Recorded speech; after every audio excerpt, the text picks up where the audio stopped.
Welcome to In Moderation. The show where we give you a moderate dose of info, sarcasm, and we already know we're not approved. Hey everybody, welcome back to episode 2 of In Moderation, which is back after an extended break. Why? Because Rob went to another country and got fucked up. Rob, people are very curious what happened. Well, if you want me to tell you about that, first you have to tell me about yourself, because in this episode, we're talking about who we are, how we got here, and why we do this. That works for me, because my favorite subject is me. So Liam, tell us about your beginnings. Well, let me tell you, Rob, when I was younger, my parents were very into nutrition and exercise and all that good stuff. And I'm going to tell you something else. I fucking hated it. It was awful. It was terrible because all my friends had like the wheat bread or potato bread, all this delicious stuff, you know, soda, juices. I'm sitting here with my wheat germ mixed into my plain Greek yogurt, and it's terrible. I mean, see, I'm one of the kids you would have hated because I had all the candy in my lunch kit. I got some, like, it wasn't awful. Listen, I got some stuff, but for the most part, I was like, man, how come all my friends get all this delicious food and I'm sitting here with just bran flakes in a cup? Anyway, so my mom was very into nutrition, and that's what sort of got me interested into it. And I've always been interested in the medical field. I started off in nursing school. I eventually got into nursing school. The school was terrible. And when I say terrible, I mean really? About as terrible as it can get. I mean, talking about new chair coming in, looking at the old semester and saying, wow, it was so bad, we're just going to give you a test. And if you pass this test, you pass the whole semester because it's that bad. So it was for profit, not accredited. I didn't realize until I was already in it. Sucks. Left there with nothing but a bunch of student debt and sadness. So then I moved on to a different school that the only medical program they had that wasn't filled up for years was sleep medicine. So I was like, okay, that sounds good. I'll do that. Even still, there's a wait list. You'll knock people out with a rubber mallet. Oh, I'll get, just give me anything. I was like, literally medical field. Just give me, what do you got? So I just ended up in that. And after I graduated, I knew I didn't want to live in New York. Like, being upstate New York, there's like crime and just, I've been robbed, pistol whipped, all sorts of things. It's not great. A bunch of not great things. Terrible. So then I basically applied every place in the country that was looking for a sleep tech. I mean, not some places, because who wants to move from North Dakota? It's not even the best Dakota, let alone the best state. So I eventually ended up getting a job offer in Columbus, which I was like, Ohio, that sounds terrible. And people were like, actually, Columbus is pretty nice. I was like, okay, let me go see. So I drove all the way down here, checked it out. I was like, wow, this is actually really nice. So I met with the people. I took a small position there for a couple years, and then got a job offer at Ohio State, which I took immediately because of their tuition assistance program. So I could, they would pay for me to go back to school. And even then I wasn't sure exactly what I wanted to do, but just working in the medical field, you just see how many people are dealing with chronic illnesses. I think chronic illnesses, I'm not sure the exact number, make up like 70% of all the issues we deal with. And a lot of those, in America at least, a lot of those can be prevented, treated at least through just, balanced diet, exercise, all that good stuff. So I was like, well, what can I get into? And I saw they had the dietetics program here. So I applied for that and eventually got in. And I'm finally now starting to, I'm like really getting into the classes and everything. It's been really enjoyable. But I think that's enough of me. So why don't we move back over to your side, Rob? I think we got to start with the big stuff. Yeah, it is. Just kind of the elephant in the room. Okay, so crunchy or creamy peanut butter? Crunchy. Crunchy. It's got to be crunchy all the way. Absolutely. Okay. Toilet paper, over or under? Over. Exactly. Anybody that's under is a sadist. I completely agree. All right, I think that about wraps it up. Should we just do the closing outro? There we go, outro, and we're done. Boom. Have a good night, everybody. Episode over. Okay, but no, seriously, though. How'd you get interested in nutrition? Oh, man. So, like I mentioned, I was the kid that got to go to school with all the candy. Hated that kid. We probably wouldn't have been friends in school. But no, seriously, my lunch kit was what people would consider the unhealthiest thing ever. It was mostly candy. But I actually grew up like very underweight because I was highly active. I did a lot of activities. I did a lot of sports. I was active in the scouting movement. I spent like a third of my childhood camping. So That's why your parents try to give you so much candy, is to put weight on you. They're like, give this kid all the Milky Ways or whatever you have in Canada. I don't know if you have Milky Ways. You probably got something else weird. I'm pretty sure we have Milky Ways. Good. I like that. Good candy bar. But Mr. Bigs are the best. I don't know what that is. That's a Canadian candy bar, and they are giant candy bars. So one person they've on got a this little bit of listening to everything this in them. is like, oh, I know that. I had that as a kid. Yeah, that one. Hello, one Canadian that's Well, that listening to one this. Canadian You know that what are I'm talking about. big. I don't even Mr. remember what it Big, is. all dressed. We got the good stuff. So I was eating lots of candy, but being highly active. So I didn't develop any weight problems, obviously, being underweight. Well, I developed weight problems in the wrong direction. Mm-hmm, you're right. Or in the other direction. And I also, like, this is my personal anecdote. This is just an anecdote, but my personal anecdote about how candy in and of itself won't cause diabetes, because I ate way more candy than anybody else in my class. I ate all the Mr. Bigs. And it was like some of the other kids that weren't quite as active as me, even though they had like super healthy lunches, that developed diabetes, unfortunately.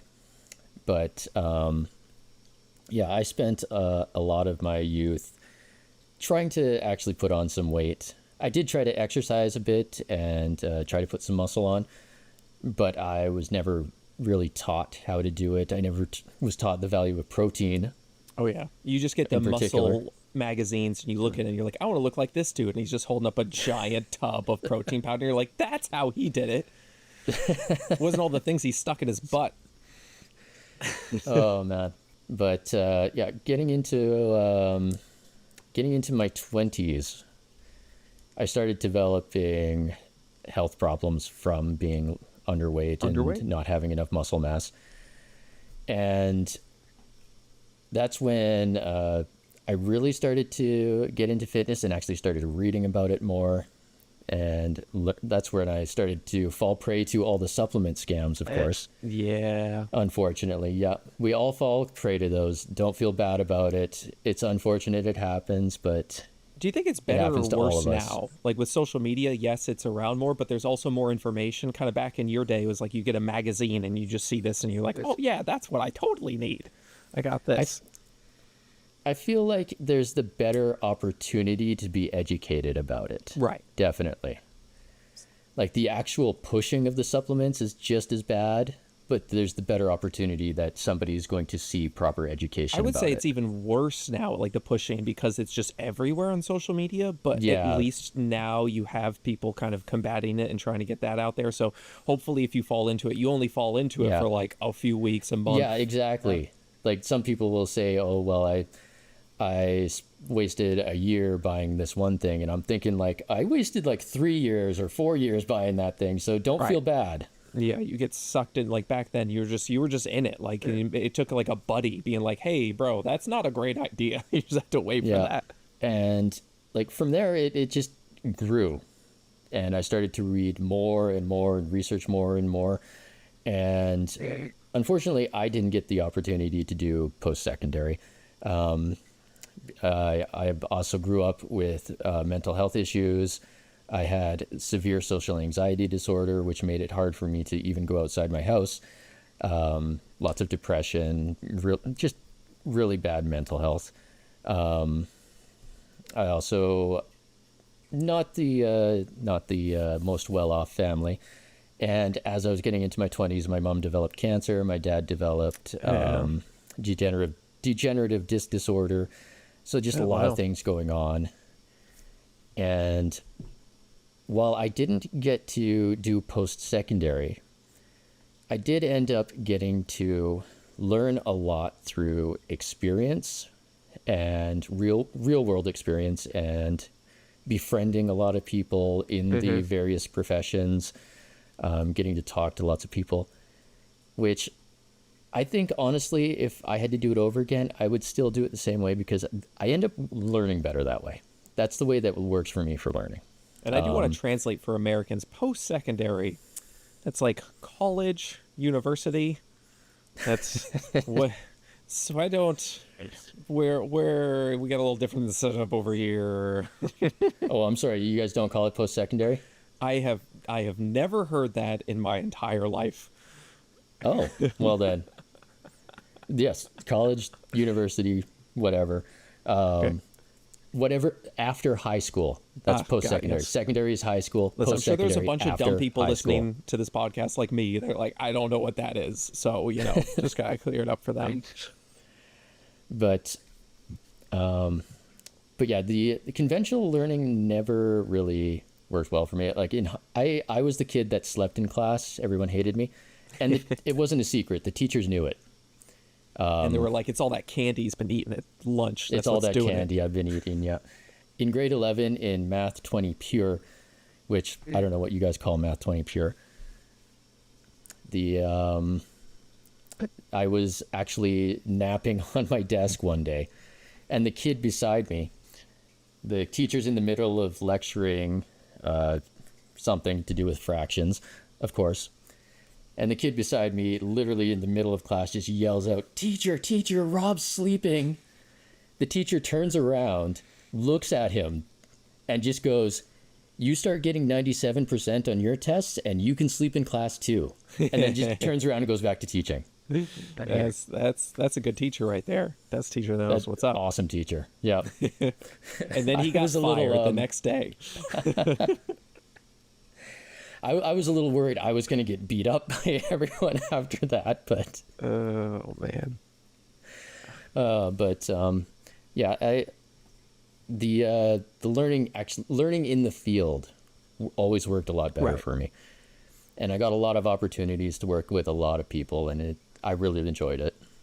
Well, you definitely And learn so- more what you are actually like interested in, whereas with college or university, I'll tell you, like, there's just so many times I'm sitting there like, why am I learning about this? Like, don't get me wrong, it's cool, but this has zero to do with what I am in college. I've taken everything from Roman art and architecture to, various math classes, all sorts of things that have nothing to do with nutrition, but Right. that's just part of the curriculum, and that's just what I have to Yeah. take.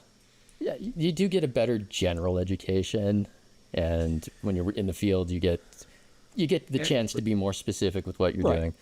And of course, different educations work for different people. Absolutely.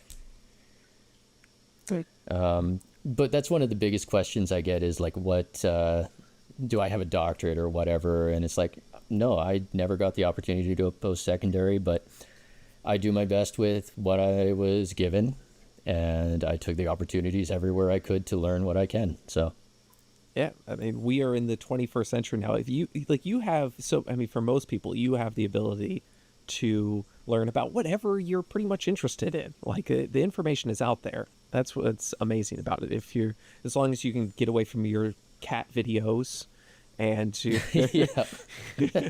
all sorts of whatever we're watching, daily dose of internet. Any fans out there? Oh, I watch that all the time. Then you do have an opportunity to learn about whatever you're interested in. Yeah, well, everybody else was busy. All of my other friends were busy with cat videos. I was busy talking to various professionals in the field and doing research and stuff. So, but yeah, that's pretty much how I got into fitness, was just gradually getting more and more deeper into it, and it becoming more and more like I really liked the feeling of getting healthier. Obviously. Well, you That do was personal amazing. training now, right? So obviously at some I point you do. decided to get like certified in personal training. So you decided Yeah. like you need something with that. Yeah, in my getting into my early 30s, I was getting tired of doing the various work that I was already doing. Lots of handiwork, leather work, Yeah. manual crafts, and I still love doing that as a hobby. but it's one of those things that I shouldn't have done as work. It was not. It's fun as a hobby, not something I enjoyed as work. Mm-hmm. And I was like, I'm really enjoying this, helping people be healthier. I enjoyed like getting myself healthier. I enjoy learning all this stuff about exercise science, nutrition, all this. Why am I not making this my profession?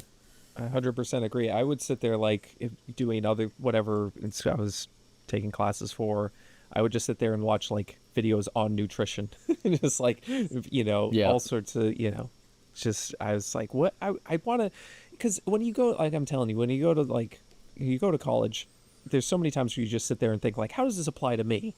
Right? Like how does this apply to me? And when it's like nutrition, for me it's like a 1-to-1, like right there.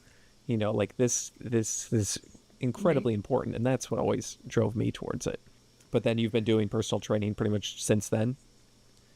Yep. Since then, I've been doing the personal training, and I've been considering going back and getting like a degree in nutrition or something at some point.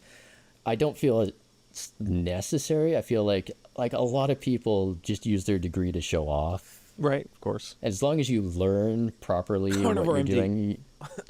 Yeah, no kidding. Sorry, I just had to cough there for a second. Oh, I completely understand. That was a very important cough to get out. But yeah, as long as you're taking the time to learn, to keep yourself open to the experiences and everything. I mean, I think you have to Then ask the- yourself, like, if you got the degree, would that add anything to your Right? life? Like, or I don't what you feel were like that would doing? add anything to my life. I feel like that's just me having something on the website so that people are like, oh, he has a degree, because people Yeah. have that reaction to it. So I don't feel like it's Yeah. important for me to go do it. It's just one of those things. I might go do it at some point, but at the same time, I don't really want to go into debt. That's literally why I took the position, and I work for Ohio State University. I pay like $100 a semester. Like, it's not much, and my goal has always been to work with people one-on-one and work with their nutrition. Yeah. So I felt like that's something I really wanted, even if Yeah. it's going to take me a while and I'm only doing it part-time, but I'll get there eventually. And like at this point, having grown into social media and stuff, I've gotten the awesome opportunities to learn from a lot of professionals in their field at this point. Gotten to befriend a lot of people. I'm sure you have too. Oh, definitely. Definitely. On that note, how did you get into social media? Man, I will tell you, social media is a place. It is a straight up place. Like we were just talking about, there's just so much information out there. And, like when I started, I was like, okay, I just want to make some simple little videos on like how to eat healthier, and here's some things that you might want to do. And then I, started getting a little bit of a following, and then people just started tagging me in videos that I was like, what is this? Like, this is just so extreme, so in a next level, out of the stratosphere, bonkers crazy. And so it literally just started off where I was just like, okay, I'll make a little video, but like, hey, this is not actually right. Like, you don't really need to worry about this. And there's just so much animosity, and everyone's just angry over everything. I think it's almost like food is a religion to people. Like you become keto, like you are within the keto stratosphere, like you are within the keto like cult almost. And anytime anyone says something about your diet, you're almost saying something about them as well. Like, even if it's Yeah, negative. it becomes personal. Becomes so personal. And so a lot of my content honestly just like switched to, we need to bring it down so many notches. I don't know how many notches, we'll figure it out later, but this needs to just like, we need to relax Yes. on how personal people take this, like, for me, like, doing like the keto diet, like that's just one of the biggest ones right now. So I'm talking about that. But like, Yeah. it makes me want to crawl into a hole and die. Like I hate it so much. There's nothing about it I like, and I hate everything about it. But for other people, they love it, and that's what works for them. So I say, hey, go right ahead. But Yeah. my goodness, like if I just say like, hey, carbs aren't that terrible, then I just get so much. I got basically, I got a lot of hate for saying do what works for you, that I was like, well, I'm just going to lean into this. And if Yeah. people hate me, that's totally fine. So I'm just going to be my fucking sarcastic self, enjoy my time, and just see how it goes. And you know what? The response was overwhelmingly, it was good and positive. So, and Well, I mean, how dare you tell people to do things that work for them instead of giving them a cut and dry template that they have to follow? yeah, like everybody all the time is just like, what foods do you have to cut out? What foods am I not allowed to have? I'm like, holy shit, we are starting off on such a bad foot. Like Yeah. that is not the way to do it at all. And Yeah, we've got such bad black and white mentality towards it. I never in a cajillion billion years thought I would be like defending Cheetos and Oreos and shit when I started this. Like, and all I'm saying is like, hey, they are food. And people are like, no, they're not food. They're garbage, toxic poisons. God. And I was like, no, you don't want to eat a lot of them, but it's totally fine. And yeah, I mean, that's just kind of how it all just came together. Like, not how I expected it at all. Like, if we define food is something that provides you with some sort of sustenance that you need. Calories, And carbohydrates, calories proteins, are fats. one of those things. Yeah, like holy shit, like it is. It just drove me so great. Like I'm sure when you started off, you must have been like, oh yeah, I'll do some videos on like teach people to exercise, a little bit more, and these things. And then, what was your experience like? Did you just see like all at once just the craziness, or did it just get worse and worse as time went on? It was interesting. Because I started off a lot more towards making more exercise and physio related videos, and that was an intense experience for me. I first started on TikTok. I just put a video up just kind of as an experiment for myself to try and push myself, because I was still suffering quite a bit with the social anxiety disorder. So you're trying to push yourself outside the comfort zone. So yeah, trying to push myself outside the comfort zone. I just wanted to put up a social media video, and after like just a couple of videos, all of a sudden it just absolutely took off on me. I don't even remember what half the videos are about. It's so, but I got like 200,000 followers in just a couple months. Yes, To the point where I like with all the rage people combined with the sheer growth, it ended up just shutting me down. It was too much at once. I actually had to take a year off. It's so funny because that is the exact opposite experience I had. Where like, well, I started off with like silly gym skit videos because like I'm a loser and a weirdo, and so I like just making like stupid videos, like playing different characters and shit. Like I like doing that sort of stuff. And then I was like, okay, let me make some nutrition content, and it really took a while. Like it took months and months, and then eventually, once I hit like 50,000 followers, something like that, then it started growing exponentially after that. But like I could definitely see how getting a lot of success all at once, it's like childhood stars. You know how they always turn out well put together and no problems whatsoever, and they're like perfect when they get older. Right, like it just destroys, like right off the bat. It's just like all that just Yeah. So yeah, the amount of like not so much like the stupidity of the like the toxin people and stuff like that, but just the stupidity in the comments and the rage and so was this over kind of exercise things then? Because you were doing exercise like videos, like how were people just like arguing over like little things about? Yeah, like... it's like the little things about like what's optimal. Right. And, okay, that's what I figured. Yeah, and like it was just crazy to me that people would get this intense over it. To the point like they're like insulting people and aggressive towards people. Yeah, I mean, exercise is another one of those things where like you just get again, it just becomes personal. You find something that we're all like that. We find something that works for us, and then we think, it'll work for everyone. And yeah, like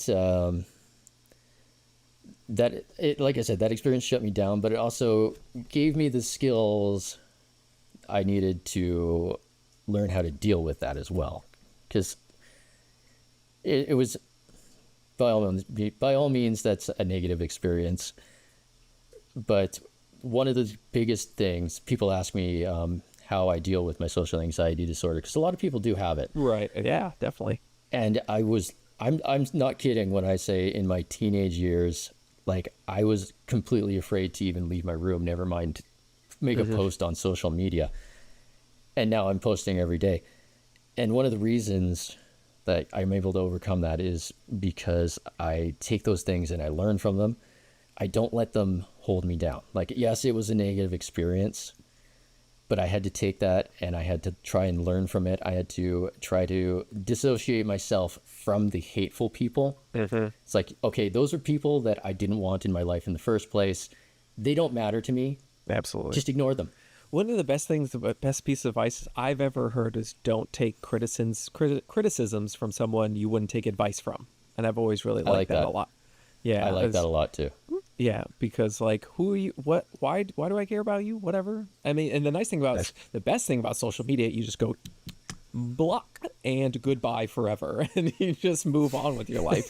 That's what's awesome. That's like the best thing about it. And really, you do learn. Like they always say, you learn more from your failures than you do your successes. Like, I can imagine if you just like, like if you came on social media, you started making videos, and just everything was all positive. You wouldn't, like, you just don't learn as much from that, right? No. And speaking of learning from our failures, I think it's time to plug in last week's person that sent in an email about their failures. I like it. I hope it's a terrible failure that we can all learn from. All right, that sounds good to me. Well, for anyone who's here who has no idea what we're about to talk about, last time we did this podcast, which was, I don't know, several weeks ago, I'm sorry. Yes, you're sorry? I'm sorry. Sorry. The Canadian sorry. So the Canadian sorry. We were talking about our failures and all the things that we've learned from, which is a good segue into this. So we asked you to send in one of your failures and what you learned from it. So hopefully we can read from it, Rob and I, and everyone who's listening can learn from it. Halen writes, and I hope I'm saying that right, Halen. Probably hey guys, probably not. No, that's the luck, right? Hey guys, I just wanted to say how excited I am for this podcast. This summer, I recently started eating healthier and working out more. Both of you have helped so much with this change in my life. When I first started, I was obsessed with checking labels and ingredients to the point where I just wouldn't eat anything I wanted. Been there. Oh, yeah. I think we all have at some point. It's your rite of passage to come into the neutral space. First, you have to freak out, and then you have to calm down, and then you have to get to figure it out. And you also have to buy a bunch of supplements. Necessary. Find out they do nothing. Then I heard about Liam's 80-20 rule, and that completely changed how I looked at food. There we go. 80-20. If anybody doesn't know what that be, if anybody's new to this, 80% minimally processed food, 20% whatever the fuck you want, even if it's not approved. Go watch episode 1 if you haven't. Thank you, Halen, for writing in. Well, I think the main thing we can learn from Halen is that it is always best to start off small if you can, because you can always add from there. You have your entire life. So start off with one thing and you can add two, because if you start off with everything and then slowly take things away, you are going to be miserable that entire time. So always, as I say, add, you don't have to subtract. And another thing is, don't ever feel like you're the only person that's ever been obsessed with food or ingredients or anything like that, because a lot of us have been there. It's something that we go through and we have to learn from, and we can learn from it. And that's what Halen is showing here. But yeah, going back to social media. So I hit 200,000 followers, and it was just too much. I took like a year off to recover from that. And then when I came back, I I did another jump from like 200,000 to 500,000 within the span of a couple months again.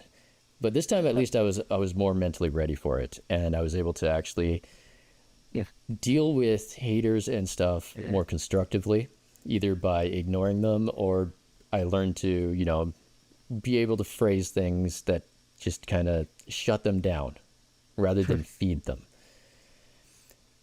And so from there, I just was able to, I've been able to continue to grow. And again, I've gotten to meet a lot of awesome people like Liam here. So Well, is I'm that quite when thankful for the experience. you switched? Because I mean, obviously you started off with more like fitness stuff, but then you started. Yes. I mean, I've seen you do everything from like nutrition to talking about, you know, what's it, Tom McDonald, whatever his name is. You know, I Yes. always, you know, just talking about like gender roles and stuff. And like the big cause of the switch was actually the fact that I used to be able to film around equipment, either at my local gym Oh, or okay. in my basement. And then I was less able to film in my basement, and the gym started surprisingly getting like super busy. So I could not set up film equipment at all. Oh, okay. And so it I kind forced of upon like you. drifted away from that, and I started talking about nutrition more. And a lot of people were interested about nutrition. People started tagging me in all sorts of things. People started asking Yeah. questions. And then additionally, like in for the like the Tom McDonald stuff and all that stuff, I like to talk about health in general. So Right. that's physical fitness, nutritional health, as well as mental health. Because again, like I've suffered a lot with mental health, so I find mental health to be important. And so when things like that come up, when things like toxic masculinity come up, it's a big deal for me. It doesn't Right. come up much in my feed. Not many people tag me in that stuff. And I try not to watch that kind of stuff, so it's not in my feed much. But when it does, it's kind of like I need to say something about that. I mean, I definitely understand that when you know, I mostly get tagged in nutrition things, and I'm telling you, I can't do like all like debunking videos or like this sort of stuff. I need to do some videos that are just like positive, so that because whatever you do, you're going to get tagged in more, right? So Yep. I have found like I need to do some positive videos. So at least every 20 tags, I have one person that's like, hey, this video is actually nice. And I'm like, thank you. Thank you for tagging me in something that I actually enjoy and other people could Yes. hear. This is very nice. So if you're listening to this podcast, tag me in some more good things. I'm tired of just nothing but Bobby Parrish and It is Carnworm a D. pleasure when you open the tags and you find something that's like, oh, that was so refreshing to My see. goodness, yeah, seriously.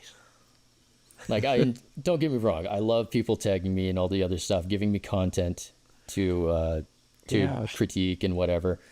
But it's just a nice feeling when you open something up and you're just like, oh, that felt so good to watch. This is actually good advice? Oh my god.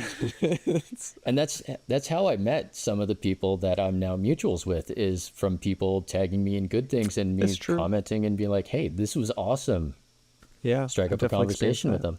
And I guess that kind of leads into how we met, which, boy, it was a while ago, and I don't remember exactly what video. I do remember the one Bobby Parrish video where he's talking about canned food. Remember the canned food one? That video kind the of blew up. canned food Yeah. one. Yeah, you remember that one. And, oh, maybe it was the salmon one. It might have been, you know what? It Oh, might have been the salmon that salmon one. one was pretty big. So. Yeah, that one kind of blew up.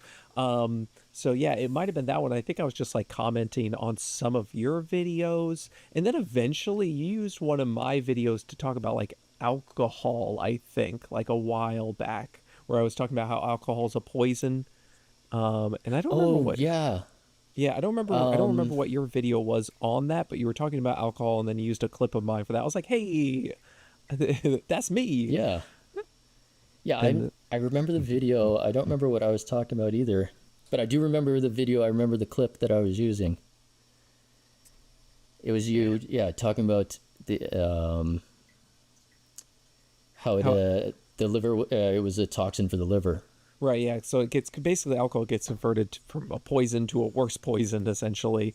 And Yeah. so, yeah, I mean, I remember that. And then I think we just started Yes. talking. I think shortly after that, you started doing maybe like the Wednesday night streams, I think, after that. And then, It wasn't too Yeah, it long would have been after shortly that. because I started doing those in December last year. Right. So then I think I hopped into those. And then I think that's, yeah, from there pretty much just like doing Yeah. some collabs here and there, stuff like that. And now we have a podcast. And now we got the podcast. We're going to have all the things. Next is a board game. Yes. We're Oh, gonna get all yes. the board In moderation, the board game. board game. Yeah. Survive the crazies. You pick up a card and it's just a long ingredients list. Do you want to read through this or you just want to eat it? Eat it. That is the correct answer. Keep moving. You drew a Bobby Parrish card. List 5 ingredients that you can't pronounce. Are they all inflammatory? Yes, then keep on moving. Everything's inflammatory. Does he make money from it? Well, then we'll workshop the board game idea. We'll maybe just We'll start come off with a back to- card yeah. game first. So speaking of for the money, obviously we've seen that Liam does not have any sponsors at all. Liam, why do you do this? Well, funny you should say that. So Unicity just called me, and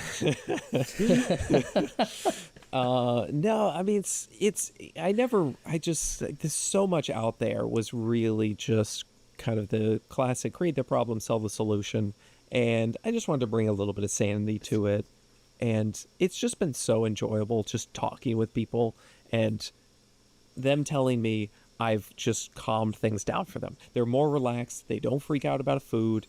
Maybe they've lost a few pounds. Maybe they haven't, whatever. I just did like a little video the other day of somebody who just like stitched me and said that like he's feeling better. He's losing a little bit of weight. And so I did a video again talking with his video and just tried to like encourage him. And it was so nice. Like the followers I have, it's so enjoyable for me to be able to say like, hey, this person, you know, they're trying their hardest, give them some encouragement. And then you see everyone just rush over there and just like, hey, you got this, you can do this. And I think his name is Earl, cousin Earl. Oh, yeah. I just saw that video. Yeah. Okay, he just today started day 1 and he's like, I'm going out for a 15-minute walk and then I'm going to work with these weights. They're all rusty, but I'm going to do it anyway. And he's like, I'm going to make a Nice. video every day, like just tracking and you know, to see that like kind of like real difference to me is a lot more important than money from selling some ancient root that was found in the depths of the Amazon. Of Germany. German, sure, the old German book, that German book that's got all the secrets in it. You know, Germans have all the secrets. Didn't you know that? yeah, and what that book told us was what you need is ground up bull testicles supplements is basically what you need. And so, like, more than any of that stuff, like, hey, if that's people's motivation, all the power to them. That's cool. But just being able to hear from people and seeing that you've actually made a change in their life for the better, it's what is for me is everything. Yeah. Yeah, absolutely. It is so stressful sometimes going through social media and making sure you're posting and all this stuff. Especially when you're trying to, like, I am trying to make a livelihood out of it, obviously. I do training and everything. But it is like the greatest feeling when somebody comments or messages you that like you help them get over their eating disorder. They have a better relationship with food. They've lost weight because of your advice. And it's just like, that keeps you going. It's the best when they're just like, I didn't realize how simple it was until I talked to you. I thought there was a ton of rules. And you're like, nope, that's all bullshit to get you to buy something. It's actually pretty simple. Like, I wish I got to respond to more people and, like, just as an announcement, I guess, or something. Like, I try to read as many comments and stuff as I can. I don't have the time to sit there and respond to all of them, but I do try to read, like, every single thing. And, like, I love hearing about all that stuff. It's definitely what keeps me going. There's some days where I'm like, I just want to quit social media, and then I read some of the stories from everybody, and it's just like, oh, this is why I do it. Yeah, but it's also kind of like that assorted box of chocolates. you know, where you're like, oh, I helped this person lose weight. I'm a fuckface. This person has a better relationship with food. And so you never know what chocolate you're going to get filled with toothpaste. And you're like, oh, no, I need to get a few more of these chocolates to feel better. Thankfully, I've grown past that point. But I do remember being at that point where, you know, you were careful about what messages you opened up. Not to jinx myself, knock on wood. Oh, goodness. Now you get all the haters. Yep, here come all the haters. Oh, shit. Even in terms of money, I of course have a couple of sponsors, which I completely I vet the crap out of things. Like there was one point where I had a sponsor that it was brought to my attention that they were doing some suspicious things, and I just I'm done. Nope, that's it. I dropped them completely. So yeah, that's why I don't have much for sponsors. And then I can't believe you sell... dropped Subway so fast. It's not Subway. Not the whole Jared thing. Not the whole Jared thing. Oh, okay. Well, just a guess. I won't bother saying anything just for naming the company for just in case I don't want legal trouble. But when it comes to I have my books and my training app and stuff, even with those, I keep trying to drop the price as much as I can so they can be more and more accessible rather than try to make money off them. As long as I'm able to sustain what I'm, basic living standards, I want to make that content as accessible as it can be. Absolutely. Because you want to help as many people as you can. And so you're like, yes, I want to make a living from this, but yeah, I mean, I totally get it. The only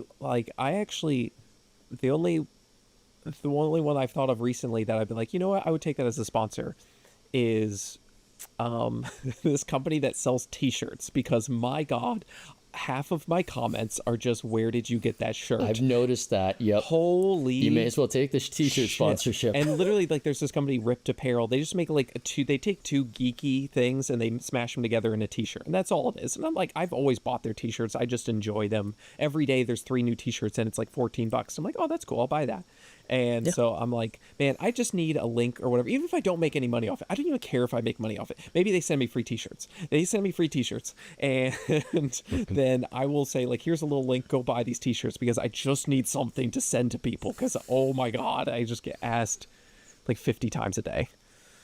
Yeah, and there's nothing wrong with a sponsorship like that. Exactly. It's a t-shirt. You know what you're getting. Yeah. Okay, so now that we spent 3 hours or whatever it was talking about everything else, I think we should talk about the actual elephant in the room. And how the hell did you end up in a hospital in the Philippines? Oh, no. You actually remembered. See, I tried to make you talk about all this other stuff so that you wouldn't remember and I wouldn't have to go over everything. People would be very upset if we just ended the podcast and didn't mention that at all. I guess they would be, yeah. So for those of you who missed it, I recently went on holiday to the Philippines, and towards the end of my stay, I unfortunately ended up in hospital. I was unable to walk. I was in so much pain, and it was several dislocated or herniated spinal discs, and there wasn't one specific incident that caused it. It was the result of a lot of things, and it actually dates back to February this year when my dad was in the hospital, and I was sitting in really bad hospital chairs for a while. I had to drive a lot.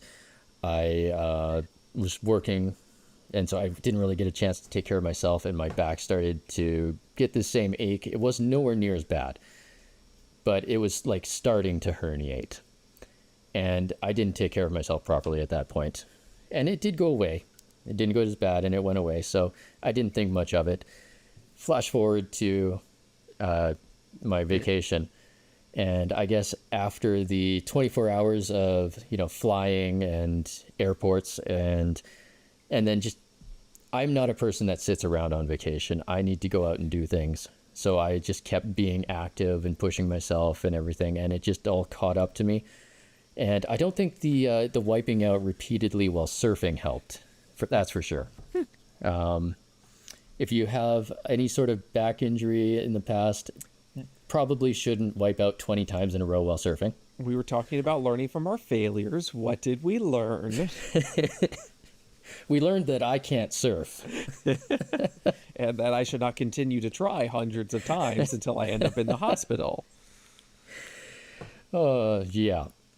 But like a day or so after the surfing, just in the middle of the night, I just woke up and I was just in immense pain.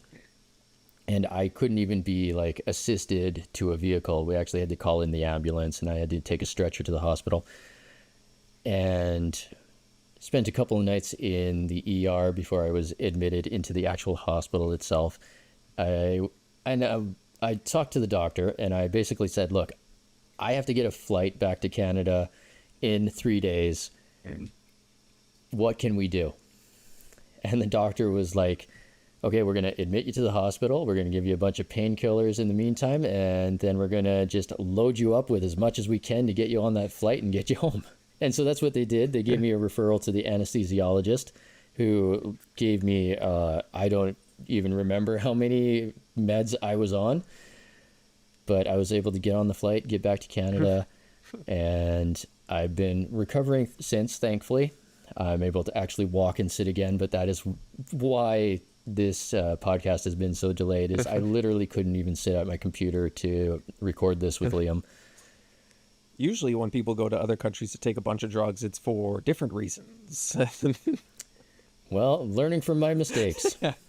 But I do want to say a huge thank you to everybody that was concerned and checked in on how I was doing and everything. And thankfully, recovering. It doesn't look like I'm going to need any surgery or anything. And still not 100%, still on painkillers, still kind of out of it, still kind of loopy. Liam's seen that a couple times while I've been recording here. I keep having to stop and go, Right. And that's why I had to do more Bobby videos while Rob was gone. I had to carry the slack. Yep. I'm sorry, Liam. I'm sorry. There was so much stuff you missed. But that is how my vacation went. Do not recommend getting hospitalized in another country. Please avoid it if you can. Yeah, I'm still gonna try. I think I can salvage it. I think I can salvage it. You need to try that experience just once. Right? You learn from your mistakes, so I will go and make this mistake. At least do it, somewhere where it's not a 12-hour flight overseas. Goodness. That was so bad. Rough. So I hope everybody enjoyed this little insight into us. And I certainly did, because, again, love talking about myself. And you want to hear me talk about me more, just watch any of my videos. Okay, I'm going to cut Liam off there. We're done here. No, wait, me. There's still so much more. My whole life is ahead of me. I got to talk about it.